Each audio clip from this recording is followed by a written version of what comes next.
Assalamualaikum and hi everyone. Let's do chapter 4 today. Okay, turn to page 58. 58. I just want to remind you, for the first subtopic, we're gonna do Mendelian genetic, mono and dihybrid. As you can see here, we have 1, 2, 3, 4, 5, 6, 7, 8 learning outcomes. Okay, C1, C1, C1, C1. It's gonna be keluar untuk UPS. PSPM boleh jadi tapi kurang markah. 1 ke 2 markah sahaja. Jadi kita akan fokus D, E, G dan H. Okay, tengok markah. Ini antara markah yang terbanyak ya untuk SEM ini. Sebelum Miss ajar C3, C4, marilah kita berkenalan dengan terminologi. I think some of you actually do not know which is which. So let's learn about this. If you think you know about allele, gene, locus and so on, then you can skip this video and move on to the next one. Okay, so for those who still belum tahu lagi allele tu apa, mari kita tengok. Allele ini adalah alternative form of a gene that occupy the same locus on homologous chromosome. Kita akan permudahkannya. Kes satu ya, same locus maksudnya position yang sama di dalam kromosom. Nampak di sini, Miss akan keluarkan pembaris, nampak? So, lokasi allele-nya sama. Di atas, di bawah. Sini nampak? A, B, C, D. Okay, so let's write it down lah. A, B, C, D. Ni allele. Okay, allele. So, mari kita tengok. Allele ini usually ada 2. 1 huruf besar, 1 huruf kecil. Tolong ingat. Allele boleh jadi, contoh sini P besar, P kecil. D besar, D kecil. Itulah allele. Kalau kamu susah mau ingat, ingat je. Allele ni huruf. The huruf. D besar ke D kecil? Kalau D besar, okay, kita buka muka surat 60. Yes, 60. Dominant allele. Ingat, allele itu huruf kan? Allele itu huruf. Dominant. Selalu menguasai. So, ini akan sentiasa fully express. Contoh, Miss terus ajarlah untuk gene. So, back to page 59. What is gene? A segment of DNA. So, ini adalah DNA kita, guys. Okay, double helix strand. So, our DNA is double helix. This is our DNA. The first strand. And then this is the second strand. This is our DNA. A segment of it, inilah gene A. Contoh, ini untuk gene B. Ini untuk gene C. Setiap gene ini akan determine karakter kita. Contoh di sini, gene A untuk flower color, gene B untuk seed color, gene C untuk seed shape. Okay, so this is for gene. Ingat gene is a segment of DNA. Allele is alternative form of a gene. Bermaksudnya huruf. Ini dua-dua ni gene. Tapi gene ini kita boleh wakilkan dia menggunakan 2 allele sahaja. Okay, 2 allele sahaja. Next one. Number 3 adalah locus. Miss sudah beritahu tadi, locus adalah location of a specific gene on a chromosome. Okay, so these two, ini adalah apa? Allele ke gene? Allele. Okay, nampak huruf? Itulah allele. Gene-nya ini mewakili untuk flower color. Okay, contoh gene B, seed color. C, seed shape. So, locus adalah the location. So, inilah lokasinya. Locus A, B dan C. Okay, next one, page muka surat seterusnya. Genotype. Bila nampak genotype, ini adalah genetic makeup of an individual. Okay, jadi kalau kamu nampakkan, let's say, A besar, A besar. Okay, ini adalah genotype. A besar, A kecil, genotype. A kecil, genotype. Kalau Miss tulis A kecil, A kecil, A kecil, betul atau tidak? Tidak bolehlah. Kita selalu buat 2 sahaja allele untuk 1 gene. 2 sahaja allele untuk 1 gene. 2 sahaja. Kalau 3, salah. Ini betul. Okay, genotype Adakah kita boleh tengok genotype orang lain?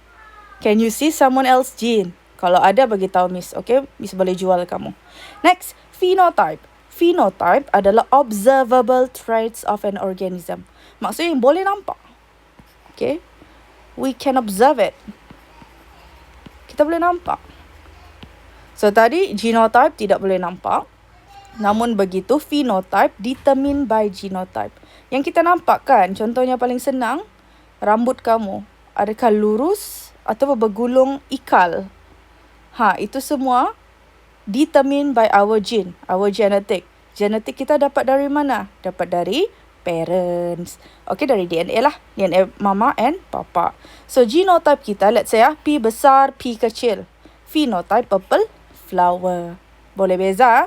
Genotype, huruf, gabungan dua huruf membentuk satu gene.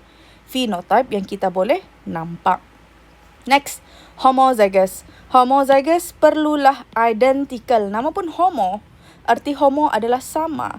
So, bila mana P besar, kenalah dengan P besar. Both uppercase letter. Kalau P kecil, mestilah P kecil. Itu arti homozygous. Kena sama allele-nya. Satu huruf besar, sebelah pun huruf besar. Satu huruf kecil, sebelah pun huruf kecil. Itu homozygous. Next, heterozygous. Kalau homo sama, hetero mestilah berbeza. Jadi, satu huruf besar, satu huruf kecil. Okay? Ni paling penting. Bolehkah kita tulis P kecil, P besar?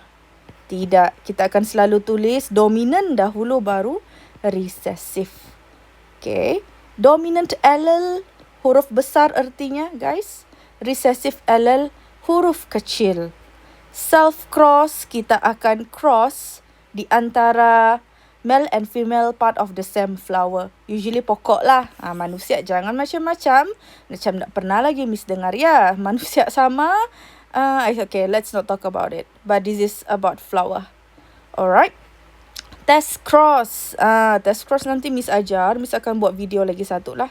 Sebab ni ambil masa sikit untuk explain. But you have to know, we do test cross because there is an unknown genotype of a dominant phenotype.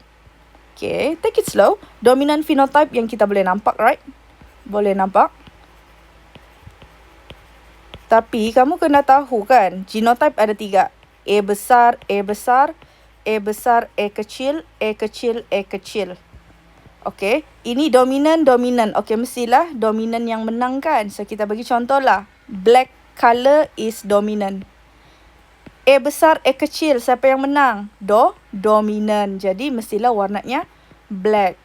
A kecil, tiada dominan, so warnanya white.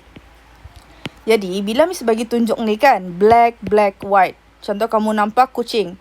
Ini contoh ya, bukan sebenar-benarnya biology works like this. It's just an example. Black, white. Kalau kamu nampak kucing putih, mesti kamu tahu, oh okay, genotipnya wajib A kecil kan? Because that's the only possibility.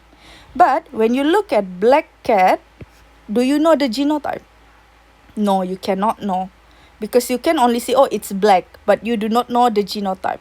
The genotype can be either dua-dua huruf besar ataupun satu huruf besar, satu huruf kecil. So how do we determine it? We determine it using test cross. So, kita akan test cross dengan individu yang ada homozygous recessive. Bermaksud dengan A kecil. Okey, daripada itu, kita dapat tahu rasionya. Melalui rasio, baru kita dapat tahu, oh, black ini adalah homozygous ataupun heterozygous.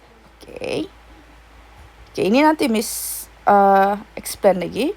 This one, character. Okay, karakter adalah feature yang kita nampak lah daripada individu lain. Contoh ketinggian, flower colour, itu adalah karakter. Tapi kalau trait, ini pula dalam karakter. Contoh tinggi. Kita ambil tinggi adalah karakter. Kita buat jadual kecil sini. Karakter, traits. So, kalau karakter height, kamu rasa kalau tinggi mestilah ada tall and short. Okay, contoh lain lagi. Flower colour kan? Flower colour is a character. Flower color is a character. Tapi thread boleh jadi color warna apa? Purple boleh? White? Maybe red? Okay, boleh beza. Character is a feature. Tapi thread, variant dalam karakter itu. Sama ada tinggi ke rendah, warna apakah. Okay. Pure breeding. Pure breeding dengan true breeding ini bermaksud kalau kita breed dia kan sama saja, dia kan homozygous semua. Itu maksud true breeding. Contoh A besar dengan A besar. Mestilah semua anak ada A besar. So wajib semuanya homozygous. Okay. So don't worry kalau kamu masih nak ingat, nanti kita akan buat quiz. But I hope this video helps you. I'll see you on the next one. Bye bye.